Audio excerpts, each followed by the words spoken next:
Bantay sarado ng nasa 25 barko ng China ang Baho de Masinloc sa West Philippine Sea ayon sa monitoring ng Philippine Coast Guard at isang maritime security expert. Ang isa sa mga barkong yan ni-radio challenge ang PCG aircraft na nagpatrol sa lugar kahapon. Balitang hatid ni Jonathan Andal.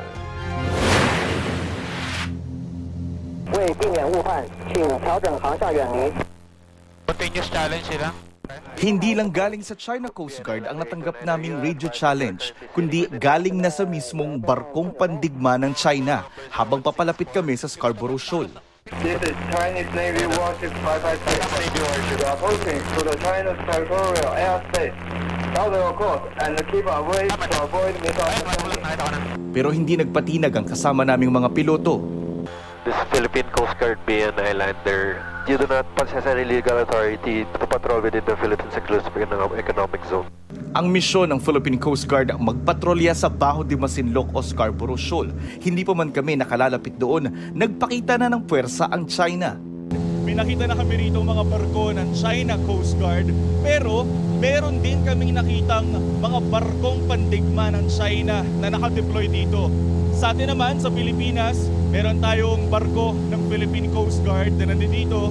Maya-maya pa, may lumilipad na ring chopper mula sa panig ng China. May chopper, sir. May chopper na lumilipad dito. Mukhang galing doon sa barkong pandigma ng China.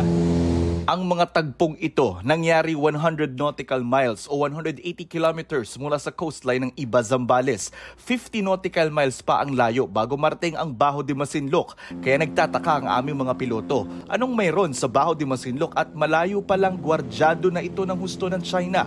Para malaman lumipad kami sa bukana ng Masinloc. Wala naman kaming nakitang kakaibang aktibidad pero may isang Chinese maritime militia vessel ang nakapwesto sa bukana.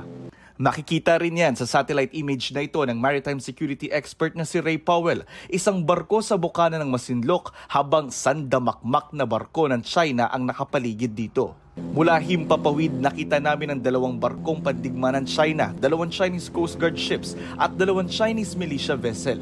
Ayon sa Philippine Coast Guard, umaabot na sa 25 ang mga barko ng China sa Masinloc.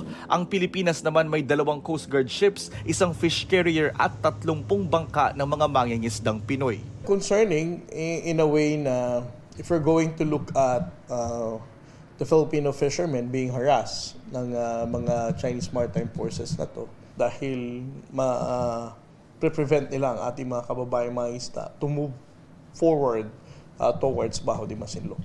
Jonathan Andal, nagbabalita para sa GMA Integrated News.